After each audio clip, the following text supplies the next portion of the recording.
In this series, I'm going to discuss the top reasons startups fail. And when I do office hours with founders, I'm pretty much looking at all the reasons that you see on the screen here. I'm looking for them, scanning for them, and more often than not, I'm working with founders through these challenges to prevent startup failure. And it's pretty accurate. This infographic comes from CB Insights, and it says 38% of startups fail. The ones that fail, 38% of them ran out of cash or failed to raise new capital. So I'm going to go through each one of these on the list and share my thoughts. Please keep in mind, these are my thoughts only. They come from my experience. And I just happen to be very experienced in startup failure. I've had multiple startups fail, some catastrophically, tell you all the crazy war stories, and I have the scars and the t-shirts to prove it. Also, all the worthless stock options to prove it as well during the first .com bubble. But I think it's important to understand, first off, that pretty much the majority of startups will fail. And it's just because of the nature of startups. Startups, by their very nature, are highly risky. And as much as we celebrate seeing all the startups that are very successful, you look out in the marketplace and you think about your Ubers and your Airbnbs and the Etsy's and what have you, they're going to be heralded as success stories. And that's something that we like to think about and aspire to. But the fact of the matter is, most startups are going to fail. And most founders have multiple failed startups. It's very rare that you'll see a founder really nail that first startup, although they get most of the attention and they get most of the buzz.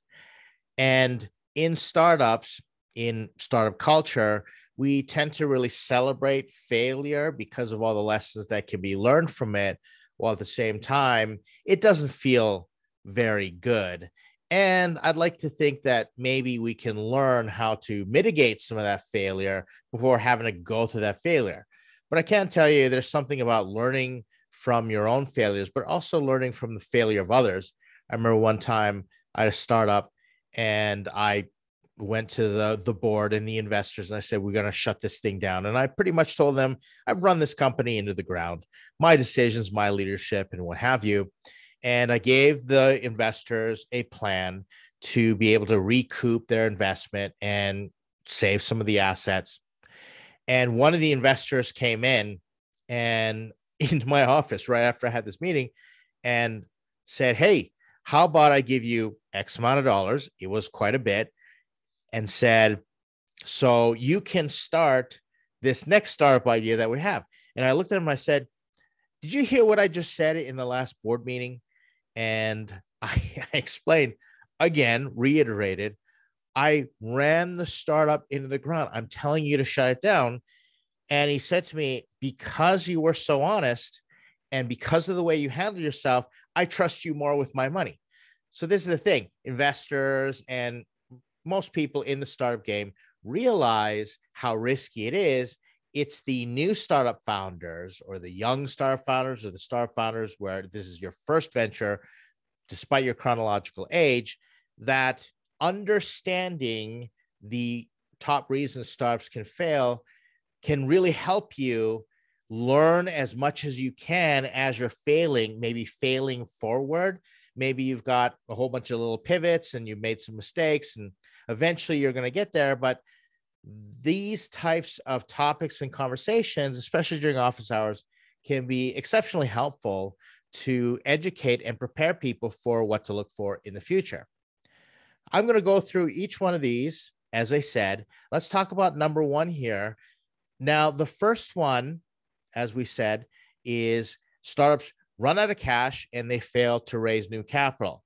This one is an interesting one. It's a little misleading from my point of view, because I'm going to venture to say that although we're looking at this one right here, it is in fact all these below that contribute to the failure of the startup. In other words, let's take one, for example. If your product is mistimed right there, then chances are you are not going to be able to raise any money. That's how it works. Product is mistimed, you're probably not getting any traction, any sales, and you're going to go to the investors, or you're going to go try and raise capital, or you just run out of cash, you just burn through it all. And if you're really mistimed, well, it's just not going to be salvageable. Therefore, you're not going to raise money. For example, also a pivot gone bad. Let's say you do a pivot and it flops. Well, most likely you're not going to raise any capital. So in other words, you can probably look through this list, and if you stick around and get through this entire series, you're probably going to see the reasons you're not raising money, especially from an investor standpoint.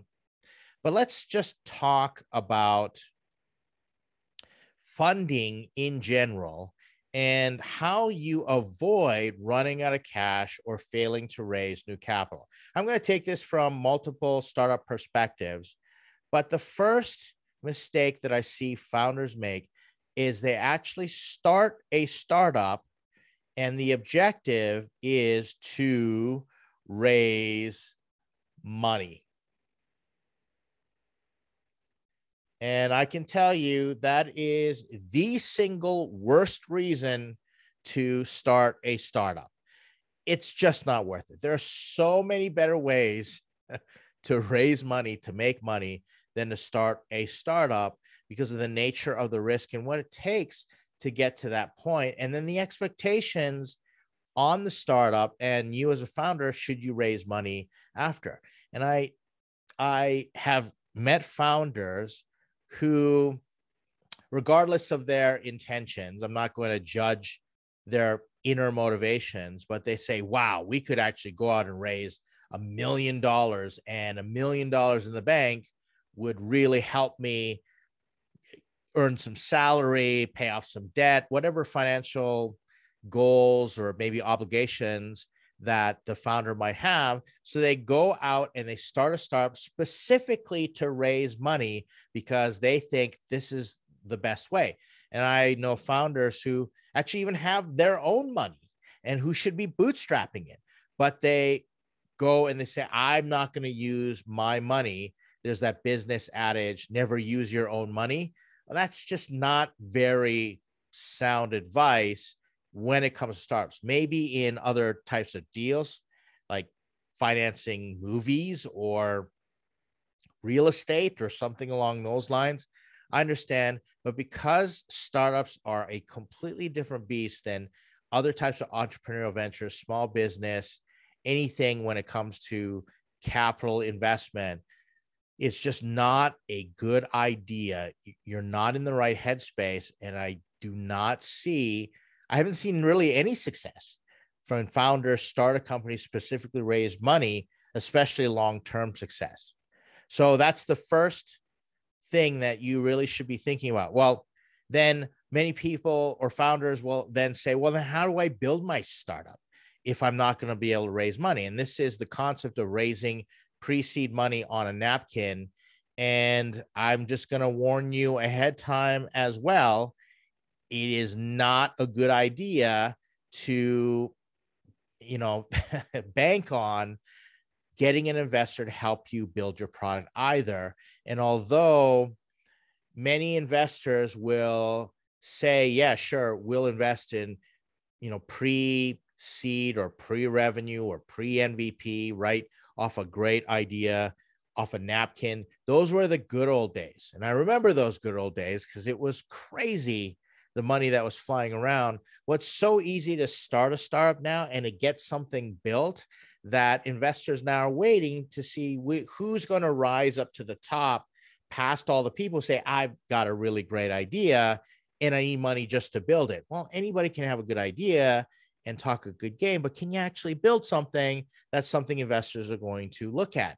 So if you're trying to raise money to build a product, you better have a darn good idea, something that blows people away. And you have so much domain expertise that they say, I'm willing to bet on you that you can actually build that product, because just building it alone is going to be a game changer. But if you're building an app, or you're building a website, a marketplace, blockchain, anything like that, trying to get people to give you money before you build something is not a good idea. And in fact, is very rare, unless you're dealing with friends and family money. And friends and family money, the reason they call it F and F round, I call it an F and F round, which is friends, family, and fools round. Because sure, get a rich uncle who YOLO their money in, believes in you, say, go to town, have fun, see if you can build it. Well, a smarter investor is not going to invest until you can show you've actually built something. So that's another thing that you really should consider when it comes to the running out of cash, the failure that results from running out of cash and failing to raise new capital. So how do we mitigate this? How do we address this issue? Well, I'm just going to put this in big, bold letters: revenue, revenue, revenue, revenue. And that is the reason you should be starting a startup, is to solve a problem in a unique way so that you make money. Because if you're not making money, investors don't want to invest in you. So the revenue battle is where you need to start thinking. And that's going to change probably the way that you approach your first MVP and your first build.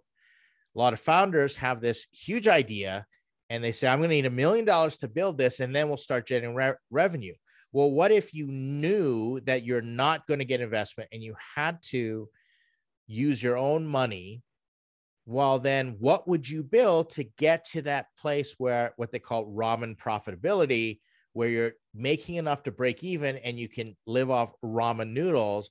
Well, this is the type of dedication, perseverance, focused intensity that investors want to see.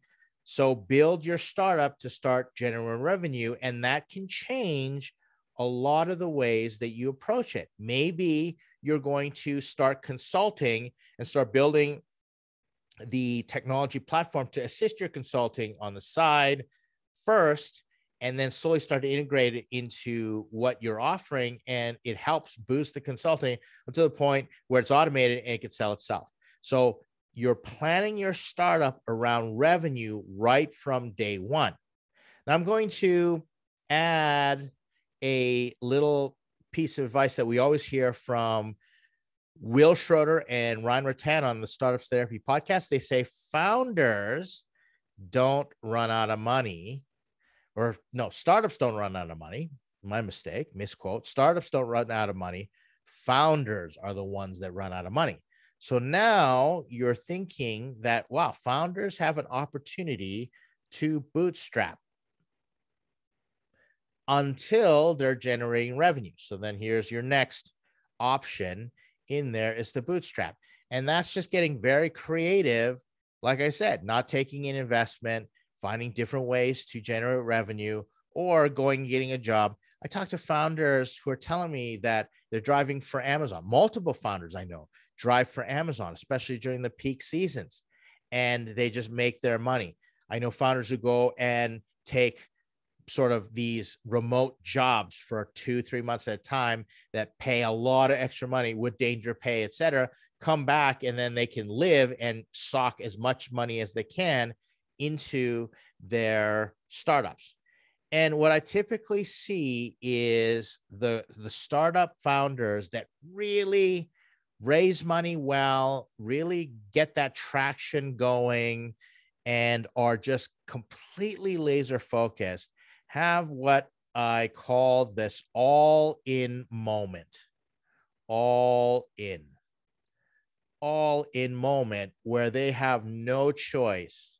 And this is what happened to me when I went to China.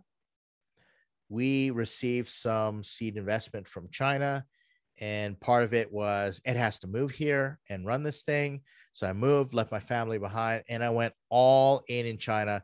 There was no room for failure in China. I had no safety net, different things. If I didn't make it in China, then guess what? I wasn't paying my mortgage, and I had the shame of not being able to feed my family and relying on my parents to bail me out, moving into their basement. Like, we talked about all these things, me and my wife, and went all in. Guess what? The startup stuff failed, but I went and I started bootstrapping and generating revenue and different things, because even though the startup had failed, I refused to run out of money. And guess what? That then became a platform, a starting point for me to rebuild something. And here I am today, so fortunate. And I'm so glad for the experience, because something happens when you go all in that moment. And that, again, is a quality that investors like to look for. If a founder is, oh, I'm just going to use investor money and going to do this, and they are not somehow all in, they have as much to lose or more to lose than everybody else, well, that's where founders can become a little suspect in terms of, hey, how committed and dedicated are you to this venture? So it's revenue, build your startup for revenue, you bootstrap, and then you go all in. And the other thing you need to think about now, let's imagine that you are beyond the seed round. You've already taken a round in. Well, what you need to be thinking about, if you're the CEO, okay, you need to be thinking about money all the time. I like to tell CEOs, your first job is make sure your company doesn't run out of money. And your second job is make sure your company doesn't run out of money. And so the CEO needs to be thinking about runway. And let me tell you, at 12 months, when you have 12 months of runway left, the CEO needs to really start thinking about what is the plan here, and start looking at the revenue projections. Say, can we get to this ramen profitability? Are we going to have to raise? What's going on? Because guess what? The closer you get to the end of your runway, the harder it is going to be to raise money, especially to be rescued. And you're either going to get a really crappy deal, you're going to do a down round, or you're going to just become desperate and make very, very poor decisions. So starting at 12 months, you want to start making sure that you're managing your runway extremely well. And I've done this before. When I hit 12 months runway, I just start trimming down the company and reduce the burn. And people go, oh, we got lots of money for a year. And I say, well, if we haven't figured out product market fit yet, we're not on the path to profitability, we can't predict it. Well, guess what? I'm worried. And now we have to start thinking about some different things, maybe a pivot or what have you. And people think, oh, you're just being so alarmist. But I know what it's like to try and have to raise money when you got a few months of runway left. Everybody's sweating bullets. Engagement is down. Productivity goes down. You're not pivoting. You're not doing what it takes, especially your team. It's just demoralizing. And so this is the reason you start that way.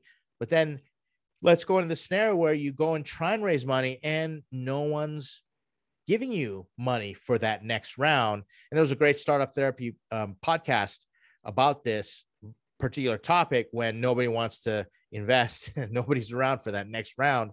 Well, guess what? If you've done these properly, you know what?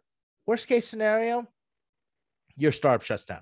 Best case scenario, you can't raise money, but guess what? Your startup is generating revenue. Maybe you're not that unicorn, rocket ship, parabolic, hockey stick growth venture that creates FOMO in investors. Maybe you're just going to make a good solid $2 to $5 million a year.